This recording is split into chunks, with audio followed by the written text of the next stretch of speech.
Hello Internet, and welcome to the PDH portal where I discuss PDH decks. One of the most hated metas in normal Commander play is Typal Sliver, since it can quickly get out of hand. In Pauper Commander, we don't get access to some of the really powerful Sliver enablers, but we can still make some Sliver decks. What if we could also keep some of the heat off of us for a while? I tried that, and I call it, Let Sleeping Slivers Lie. The commander I selected was Dormant Sliver. It's a sliver for 2 in Simic that reads, all slivers have Defender, and all slivers have, when this permanent enters the battlefield, draw a card. At first glance, this seems like a downgrade to a normal sliver deck, since giving something Defender means it cannot attack. Normally we'd want our slivers to buff each other and swarm the board. It makes you an instant target, which is bad though. We are not looking to be the archenemy, so why don't we just go ahead and tone down how bad the slivers can get? The hope will be that we can pillow fort for a while, using the slivers to draw cards. Then we can draw onto one of our 2 win conditions, hopefully before anybody realizes what is coming. So our first win condition is Defenders. Okay, let me explain. In Pauper, we don't have access to a good commander in our colors, or even a really good set of cards that let us turn our defenders into attackers. Sure, we could run Crookclaw Transmuter that can swap the power and toughness of a creature temporarily, but that would only help us during a block. Defender takes away the ability to attack at all, so we will not worry about doing power toughness swapping shenanigans. We will instead worry about getting some good defenders out on the field that can get us some good value. Bristlepack Sentry, Drowsing Pteranodon, and Expedition Lookout have ways for us to let them attack. The Bristlepack and the Pteranodon can attack if we have a creature with power 4 or greater, and it turns out we can also use Territorial Witchstalker to do the same thing. It also gives itself a buff of +1/+0 during combat. Expedition Lookout can attack if an opponent has 8 or more cards in their graveyard. We can also bribe some of our defenders to do attacking as well. Glade Watcher can attack if we pay a green, and if we have a total power of 8 with at least all of our creatures. Crotic Nestguard can attack for 2 and a green, and Skyclave Squid can attack if we have a land enter during our turn. Wishful Merfolk will just stop being a defender until the end of turn for 1 and a blue. We can also coax some of our defenders to attack if we give them some counters. Guardians of Oboro is a moonfolk that costs 2 and a blue, and it lets any modified creature attack as if they didn't have Defender. If we can give counters to our defenders, then they can attack. We have plenty of green creatures, so Ivy Lane Denizen is a good way to start putting +1/+1 counters on different creatures. This is a nice repeatable effect, but we also have Guardian Gladewalker, which can place its own +1/+1 counter when it enters. Treetop Snare Spinner, a 4-drop spider, can let us place a counter for 2 and a green. Overall, if we have our commander out, we could potentially have around 30 defenders on the board, given enough time. Now, we don't need all of them, but there are a few important ones for one of our win conditions: outright milling our opponents. We need to get 4 pieces out, and hopefully we can be left alone long enough before anybody realizes what's going on. We will need Doorkeeper, a homunculus for 1 and a blue that lets us tap it for 2 and a blue to mill someone for the number of defenders that we have out on the field. Axebane Guardian, a human for 2 and a green that taps for X mana in any color combination, where X is the number of creatures we control with Defender.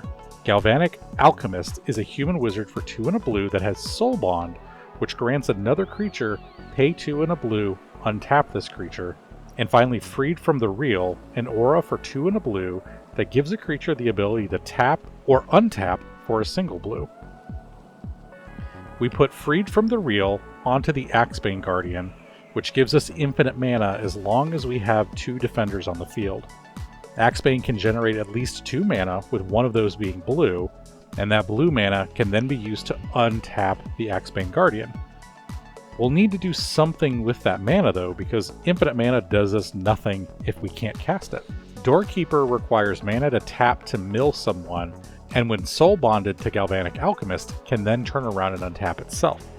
So you tap the Doorkeeper to mill somebody, then use the ability granted by Galvanic Alchemist to untap it. With unlimited mana, we can mill each opponent and win. Well, as long as no one has any interaction. That's why we run 5 counterspells and then Snakeskin Veil. By the time we can pull this combo off, hopefully we have baited out enough destruction spells as people get antsy with the Slivers or our defenders that can attack. Now, the reason most people run Slivers is because they buff themselves, and all those little buffs stack up to turn a small 1-1 or 2-2 Slivers into huge giant swarms that can easily overtake the board state. What we want to have happen is people get worried about them and focus on removing the Slivers while we move our way toward the mill combo, or if people leave us alone, well, we can have a small swarm of Slivers. Old stalwarts like Muscle Sliver and Predatory Sliver give +1/+1 enhancements to our Slivers, Spinneret Sliver can give them reach, and Synchronous Sliver can give them vigilance. We can couple these with Horn Sliver for trample and Wing Sliver to give all of our Slivers flying. Ground Shaker Sliver is a nice big hitter for 6 and a green. You get a 5/5 trampler that hopefully has some nice buffs from the other Slivers. We have a handful of changelings as well, but they're mostly there to add some bodies for card draw and to give counters to things. They're there mostly to help out, but more as helpers than pretending to be actual Slivers. The way Slivers buff each other, though, also works in the other direction. If our mill combo gets torn apart, we can always throw Dormant Sliver to the wolves to block, thereby removing Defender from all of our Slivers. Now those Slivers that did not look as scary at all can attack. We can also bounce Dormant Sliver back to our hand with something like Boomerang or Aether Trade Winds. If we know we're going to get a good attack off, we can bounce it back, attack, then we can replay Dormant Sliver without the commander tax when we decide we need some more card draw. The key to winning is drawing into the cards that we need, be it good Slivers, ways to get counters on creatures, or building out our mill combo. To that end, we run cheap digging spells like Brainstorm, Mindstone, Opt, Ponder, and Preordain. We can plan out our draws a little bit better, since Dormant Sliver gives us around 17 total draw hits as the different Slivers enter the battlefield. Drift of Phantasms can be used to tutor up almost any card that our combo needs except Doorkeeper, which we can hopefully get with Shield Wall Sentinel. Our Chaomancer and Elven Cache will let us get Drift of Phantasms back from the graveyard, or return a combo piece if it happens to get milled or destroyed. Pulse of Marasa can also grab us a creature back from the graveyard if we get desperate. Counterspell, Mana Leak, Negate, and Spell Pierce can also help us stop spells from targeting us, and Snakeskin Veil can give us some indestructible if we need it. We feed all of this with a variety of ramp cards like Overgrown, Battlement, and mana rocks like Arcane Signet, Bonder's Ornament, and Commander Sphere.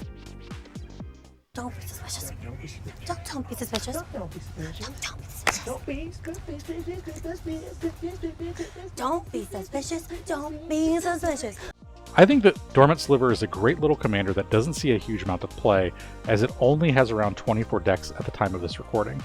We have a commander that makes us less aggressive, and our color combination doesn't really give us access to a ton of Slivers or good defender mechanics. But this can keep us off of most players' radar long enough until it's too late, and then we can mill everyone out or start swinging more aggressively. I'd love to hear your thoughts on this deck, which you can find on the PDHportal.com, linked in the description below.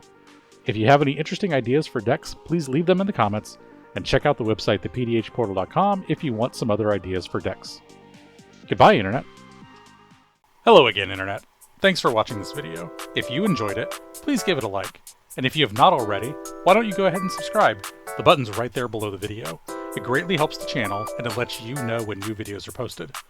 Since you're here, why don't you check out another video? One is suggested here for you, so go ahead and click on it. But no matter what you do, thanks for watching. Goodbye, Internet!